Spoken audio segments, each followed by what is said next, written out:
that is going to be really fun and important, that we want to make sure that we have everything in line so we're doing the right things, and also taking advantage of all of the possible opportunities that are out there for us. And Lightbox Expo is definitely one of those.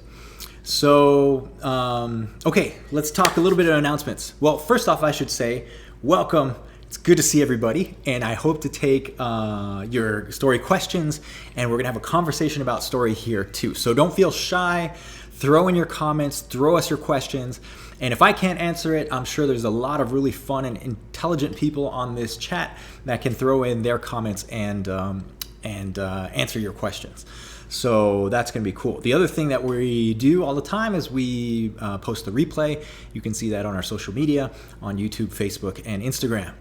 All right, so let's go to the updates here. As you have probably heard me say before, we are going to participate in the Lightbox Expo 2020 event, and we are one of the contributing sponsors of that as Storyboard Art.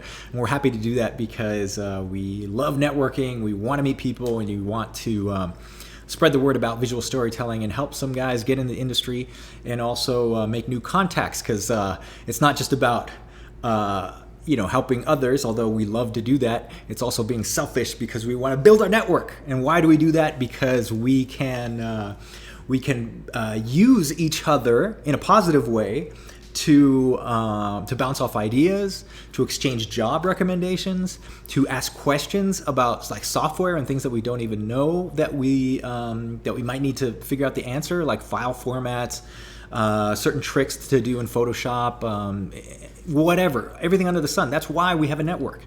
And it's as easy as chatting in something to our Facebook group, or sending us a direct email, or posting in our social media, and that way everybody can see it, and that's how we build up our network, right? Yeah, I love it. Distract, you're saying strength in numbers. That's what we need, because this is not about winning and competing with other people. I really see this as a brotherhood of artists and sisterhood of artists, and we're all together here to help each other. There's plenty of work out there for everybody. There really is.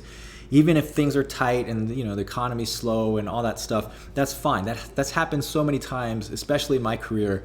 Like multiple times I've seen slowdowns and people get laid off and whatever. And I've gotten laid off a bunch of times. And yeah, it might hurt when that happens, but you bounce back. And there's plenty of work for everybody. So you just have to know where to find it. Have to diversify what you're doing, and being able to, like I said, benefit from the network that's out there. Okay. Cool. Let me go over a couple of things that I wanted to chat about.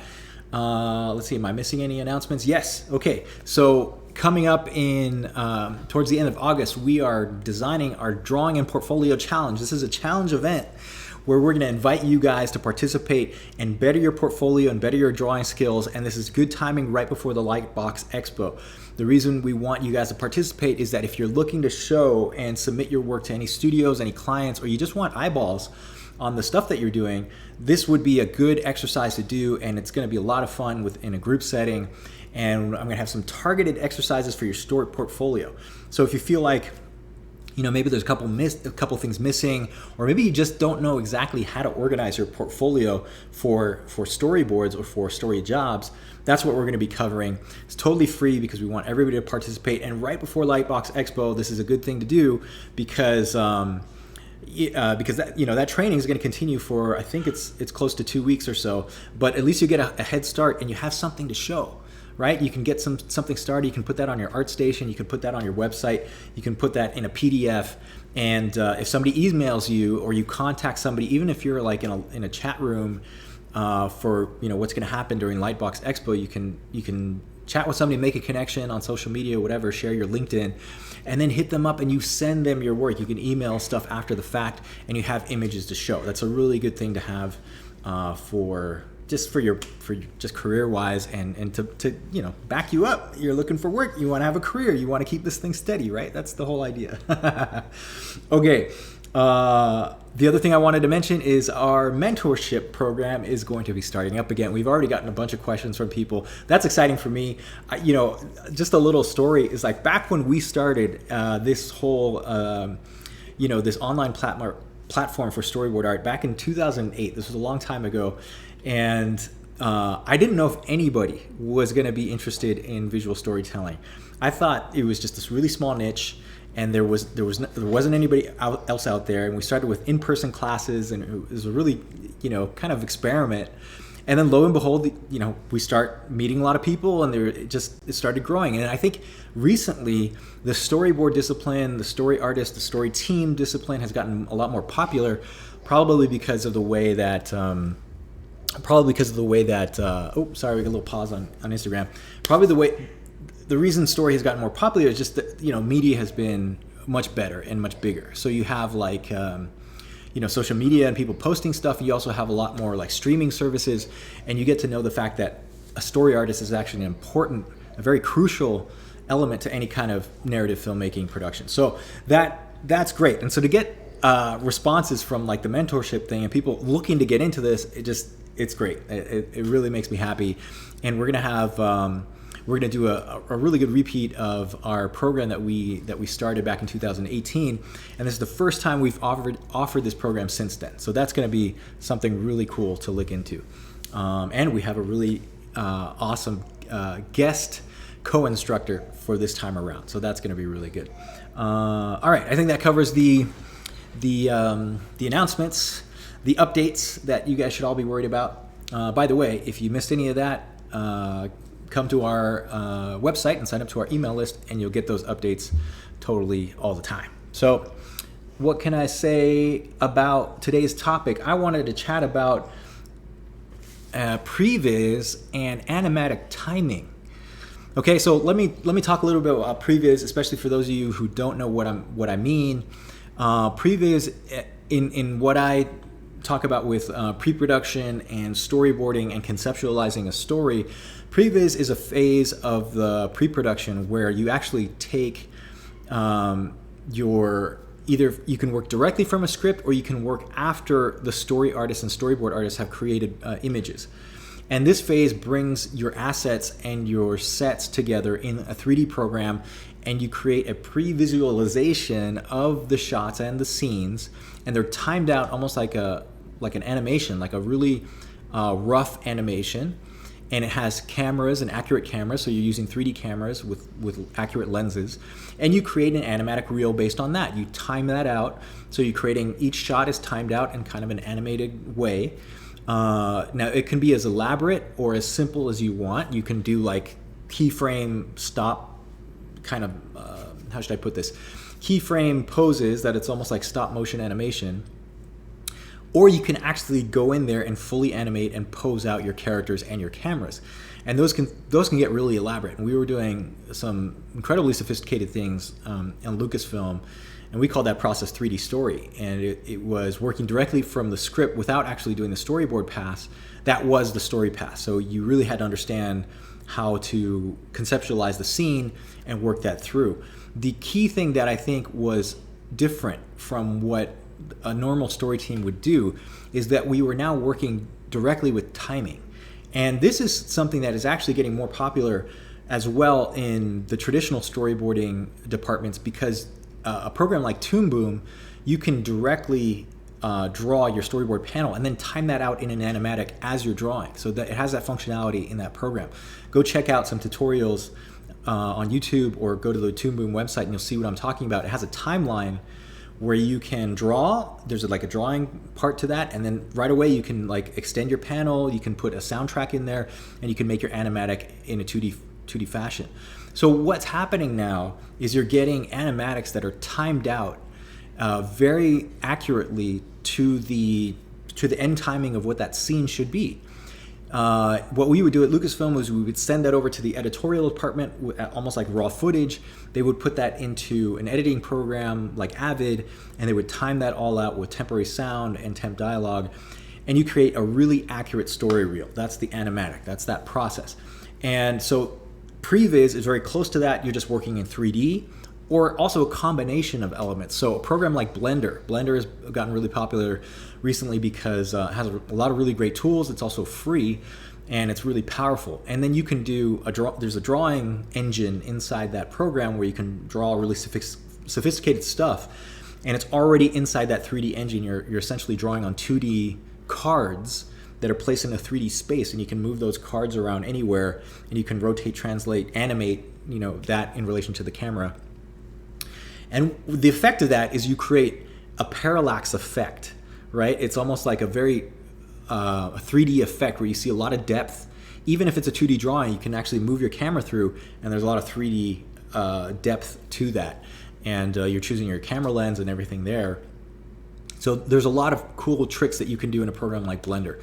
But I wanted to talk a little bit about this because it's important to understand that the timing of your shot and the kind of the storymation, the animation portion that you're going to do, it's like a posed out step keyframe animation, is that you have to understand timing. And this is where that animation training will come into play. So I've said this before, but I think that 2D animators are really well suited to transition into story departments and as story artists. One, because they have really strong drawing skills, most animators do, and also that they understand the animation timing.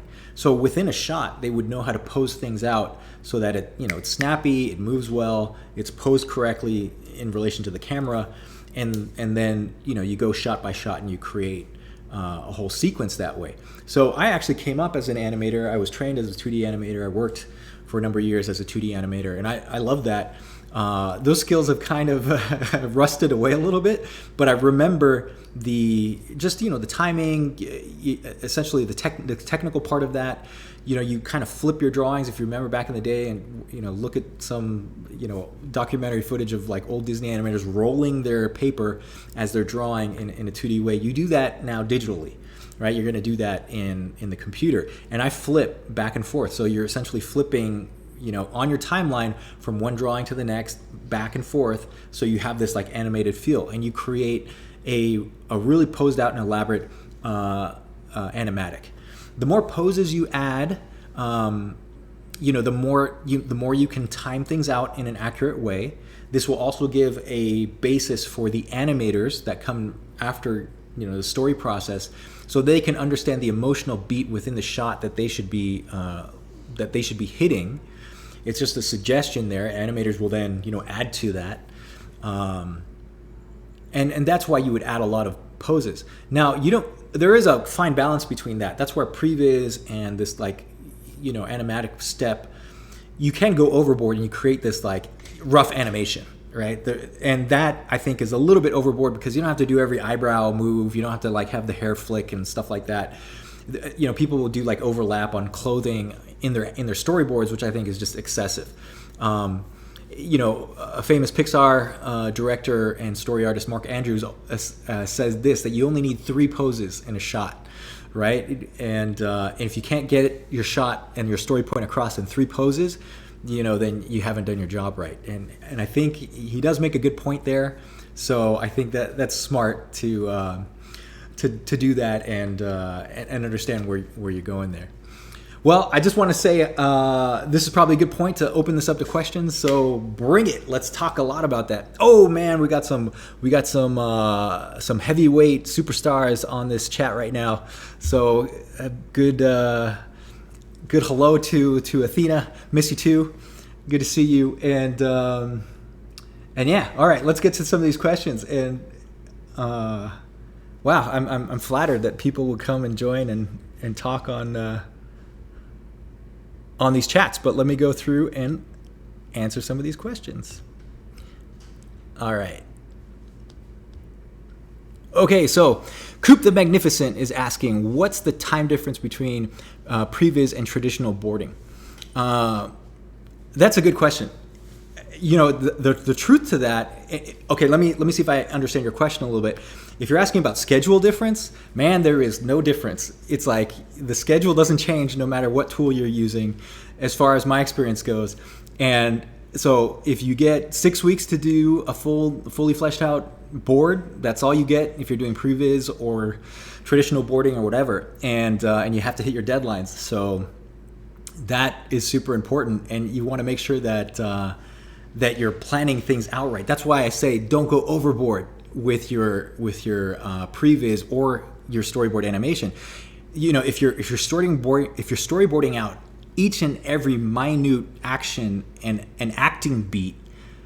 But you could, that a shot could essentially get cut. You're going to be wasting time, and the clock is ticking, and you haven't turned in your whole sequence yet. So you want to make sure you have a fine balance with that. What I recommend, and this is kind of my process, and studios will follow this process. At Lucasfilm, we got 8 weeks to do a full episode, right? And that was from the first rough pass all the way to the final delivery of an animatic. And what you would do is you start researching, you thumbnail out your sequence, you board it out in a rough fashion as best as you can. You would turn that into your director and your supervisor, and so you get approval. And then from there, when you know things are in the right direction, because it's really painful if you have to redo a whole sequence, right? Then you go in, you refine that a little bit more, and you finish it up. So after a while, when you get used to these tools, it will take you as much time to either draw it out or pre-visit out. It just, the matter of setting up your shortcuts, having the assets ready, things like that will help you out there. I will say there is a danger with previs in that there are so many buttons that you can push. You can animate the hell out of the camera. You can move all your characters as much as you want. You can do every single camera angle. And what happens there is you kind of create sloppy filmmaking. You have like this decision overload, and then you, instead of choosing one correct shot for that particular story beat, what you end up doing is like 100 different shots at different angles, and it's all just like a mush of story decisions.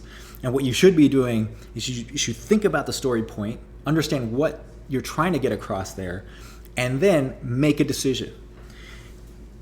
And then you have to take responsibility for that decision. You might be wrong, okay? And that's okay. And I'll tell you why. Because after a while, you're going to start to build up your confidence, and then you're going to start making better decisions when it comes to storytelling, all right? And this way, even if you get it wrong, you're going to learn. And by wrong, I just mean that, there might be a difference of opinion with the shots that you turn in. But you're going to learn from those experiences, and you really want to make sure that you can build up your repertoire of filmmaking, of storytelling, your own personal style, so that when you do make those decisions and you commit, you're going to do it because you can defend your position. And this is where I get on people's cases, guys who are either on my story team or are taking some of my courses. I will ask specific questions that why you have chosen that camera angle. And I want to hear the answer. I want to hear that you can say that I've chosen that camera angle and that setup because it was the best possible angle for that emotional beat, for the story point in the shot, and that is the only way we can get that information across to the audience. Now, and then you want to defend your position. Now, others might have a difference of opinion. They might say, well, if you put your camera here, as a long shot, you have a little more room for characters to come in, and then you can introduce some other elements. But that's where you get a different style of filmmaking. But you want to be able to defend your position, okay? And that you've thought about it. There's nothing arbitrary when it comes to story decisions. That's where you want to make sure that you're doing the right thing. All right, let's move on to some of these questions here in Facebook. All right, man, we got an active discussion here. So this is a good little conversation we're having here. So Anthony and Chad, good to see you both, by the way, is whether, having 3D in the story department or anything like that is a fad or like a passing trend. The real, in my opinion here, these things are here to stay because these tools are getting easier to use, they're getting cheaper, and they have an accuracy to the end product that is really, really important, okay? There are a lot of really, and you can see, if you do a web search or you can come to some of the resources on our website, you'll see that how accurate and elaborate some of these animatics are for films like, the stuff I've worked on and Lucasfilm is definitely really, high level stuff. Not because I did it, but just, Lucasfilm in general does really good work. The Marvel Studios have some really elaborate animations and animatics for their for the superhero films that they're doing. And all of that is just, there's more and more coming out soon. Game of Thrones, you can see some of the previous work that they did there. Guys out of LA like The Third Floor and Pixel Liberation Front, they're well known for doing really cool animatics. So all of that is great, and I think this stuff is here to stay. This is why I also recommend you should learn 3D. You should learn that stuff to make sure that you're covering yourself when it comes to just creating the work and having a bigger repertoire of stuff. All right, so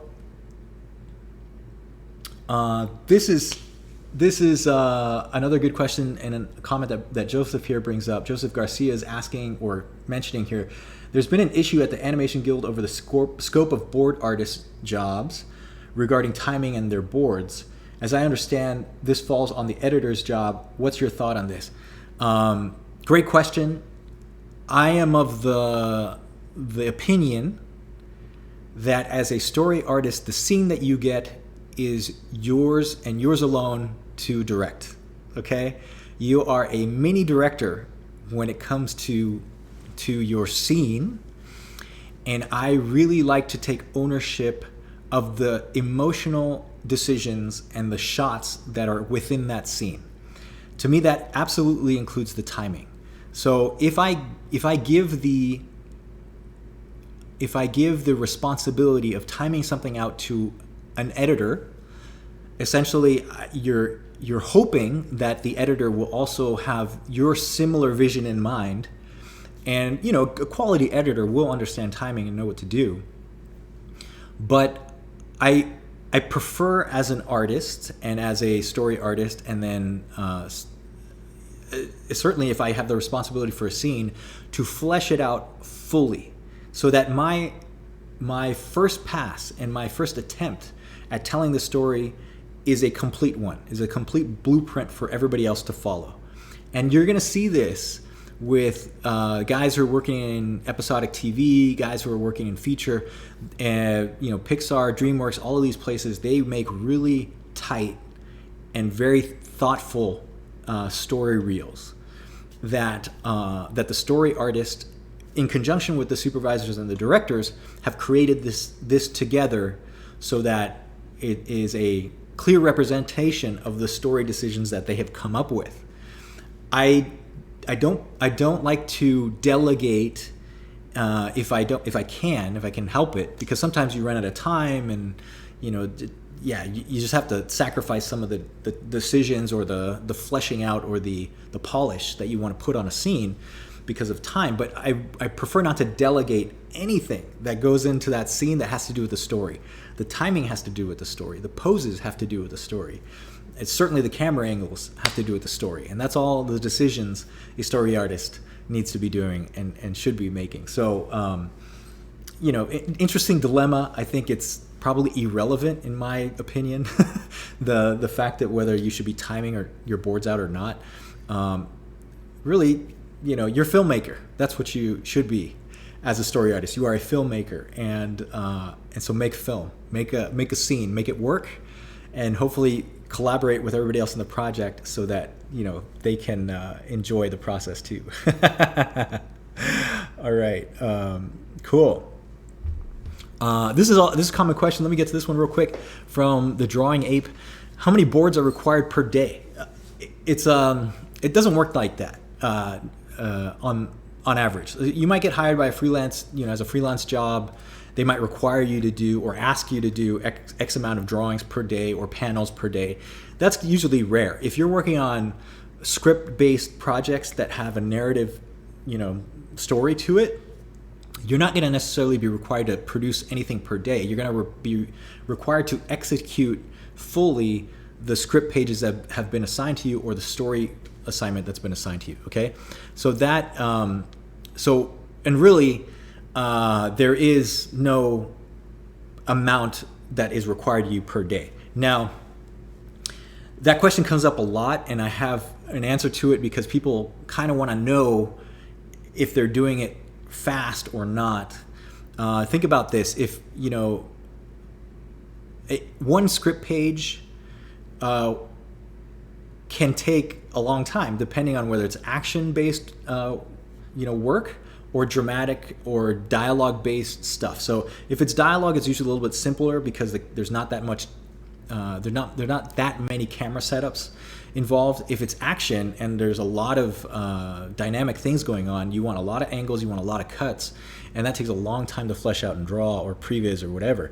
So basically, you just have to divide up the assignment that you get. But one script page could take you a week, a full week, 40 hours working just to flesh out the script page from thumbnails to actually doing it. And you might have like, I don't know, it depends on how many poses you put in there, but you might have like 200 panels or something for one script page. And divide that up by the number of days you got, and so you're about 20 panels a day, okay, right? But there's a lot of variation in there. So I would not worry about how many you need to do per day. Just worry about what you need to actually execute to fulfill the story point, to tell what you're trying to do within the story, and then you'll figure out how many, what your quota essentially is per day. I actually when I work, I will divide up the amount of shots that I have to produce in a particular scene. So usually I go scene by scene, and let's say a scene takes one script page, so then I'll know that, okay, wow, I have like 40 shots in this scene. So I'll divide up that number of shots that I have to complete. And one shot could take me hours to produce. So I have to do a lot of poses, I got to do some camera moves, I have to create all of that. And it could take me a long time. I think on average, when I really had to burn, like put my afterburners on, I could probably do about 10 shots a day. Which means nothing to you guys because you have to understand the context of what we're working at. But I've done more, sometimes I've done less to that, but it's like you're really glued to your desk trying to come out with story sequences. So anyway, don't worry about the like per day storyboard number, just worry about getting your job done, right? All right. Hey, Jedi Portillo saying I always made great decisions. Thank you, my dear. I really appreciate that, especially coming from you. That's a wonderful compliment. Cool. Hopefully that it makes sense. Okay. Irwin999, how do you go about with effects, explosions and smoke and stuff? Is it more important to draw in cartoons? Let me answer that because I have a couple tricks up my sleeve when it comes to effects. Is it more important to draw in cartoons? Okay, so that part of the question, let me think about first. But I can answer the first part is, what do you do with explosions and smoke and that kind of thing? So after you do this 1,000 times with all the sequences and action stuff that I've been doing, you build up like a library of stuff. So I know how to make an explosion and do cycles within my drawing programs, and I won't necessarily reuse things, but I can, within a shot, create a drawing cycle that can make a pretty convincing explosion or some kind of like gunshot looking thing. And so I'll create like a cloud effect for an explosion, right? And I'll do it like maybe 3 or 4 drawings for that, and I can put that on a cycle if there are multiple explosions going on. You just do that on a set of layers. And then with the digital tools now, it's so easy. You just, if it's a 4 drawing cycle, and I'll hold each one of those drawings for, let's say, another 4 frames. So it's on 4s, essentially, if you know what I'm talking about, animation terms. So 4x4, you're looking at 16 frames. You just copy and paste that a bunch of times, and you got a cycle, right? And if you want to hold it longer, you can. That's totally fine. But then that's where you just like copy and paste, move it around, scale it if you need to like create variety there. And so you just draw it once, and then you have a bag of tricks there that you can use. Same thing with smoke. Just either create a cycle or just put a couple indications for line. Now, is it important to draw in cartoons? Yes, because that's part of your composition. So if you're drawing an explosion or smoke or anything that has to do with something that's going to be a shape in front of the camera, then you need to properly document that in your shot. So that's important to do that there. Okay.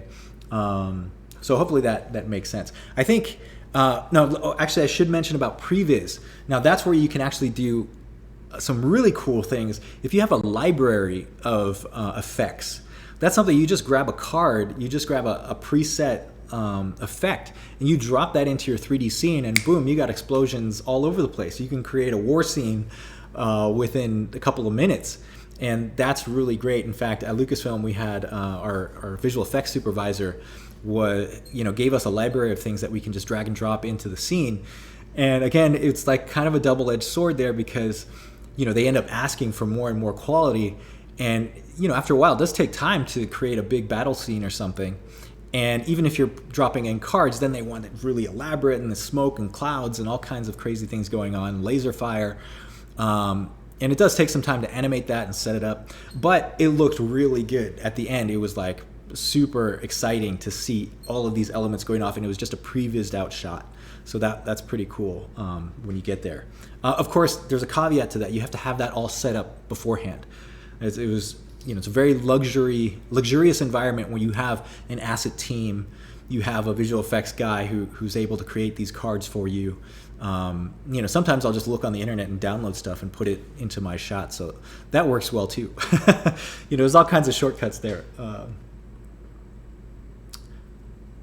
All right, let me get to this question from Omar. While doing the storyboards in a program like TV Paint or Toon Boom, what is the assumption as far as should the storyboard artist do the animatic naturally, since the software enables that step in the process? So let me sum up that question a little bit. So because these tools are getting more sophisticated, is there an expectation that you should be actually doing an animatic? Now that depends on the production. You're going to have to ask your producers and your directors there what their expectation is for your work. If you go into production, and they're going to tell you up front, I mean, it shouldn't be a mystery, but if they don't, you should ask, right? Maybe working with a client that has never done previs, well, you want to ask them what they're looking for, or if they want an animatic. If they don't, well, maybe you just focus more on their drawings and your shots, and you create something really, really cool, a lot tighter. Because sometimes you have to work looser if you actually have to create a full animatic, because there's a lot more involved to doing that. So that you're going to have to work out with your producers and your directors. The tendency now, the industry trend is going in the direction that you want to create these animatics.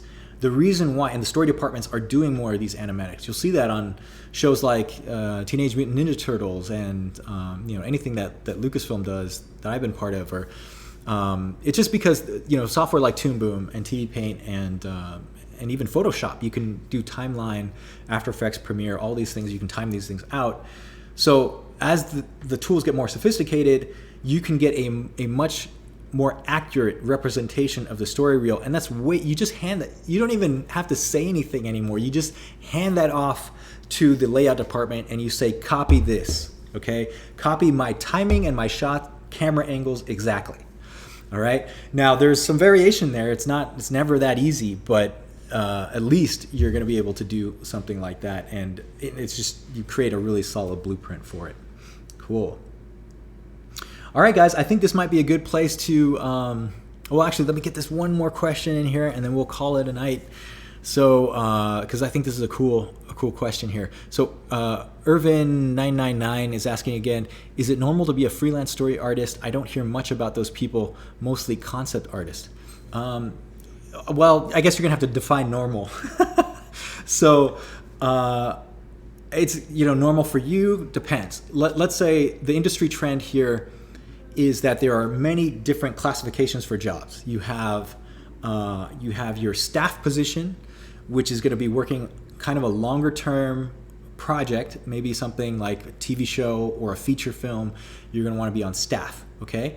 And so there's that set of positions.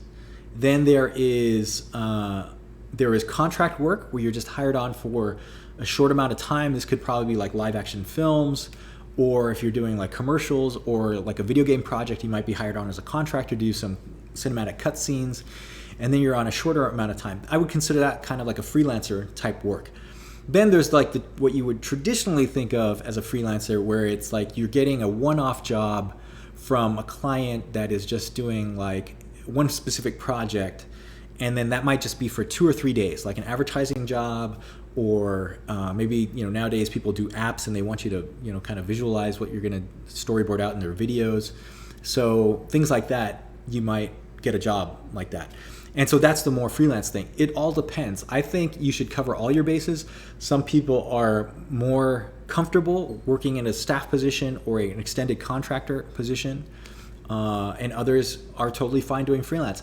I would do both. I go back and forth a lot, and sometimes I hunker down doing like a 2-year stint or 3-year at one particular job, and then I need a break because those things can be really intense. So then I back off and I just do some freelance here and there. And the idea is to keep it consistent and make sure that you have a network of clients and artists that you want to deal with to work on that stuff. So hopefully that makes some sense there. Okay, guys, I know there's a bunch of questions here. I think what I'll do is I'll take this for the next time because I got to run, and we don't want to extend this too long because then you guys are going to get bored of hearing me chat. But I really appreciate your questions, and I think this is a really good start for a lot of people to get into this business, to understand what is entailed when doing storyboards. So I do promise I'll get to some of those questions that we didn't get to here on the latter half of this chat. And good luck with everything that you guys are doing. Keep up the hard work and keep on hustling. That's really important, that you're working at your art. You're creating images. You're building up your drawing skills, and just connecting with the right type of people. All right, friends. We'll talk soon. I'll see you next time. All right. Bye-bye.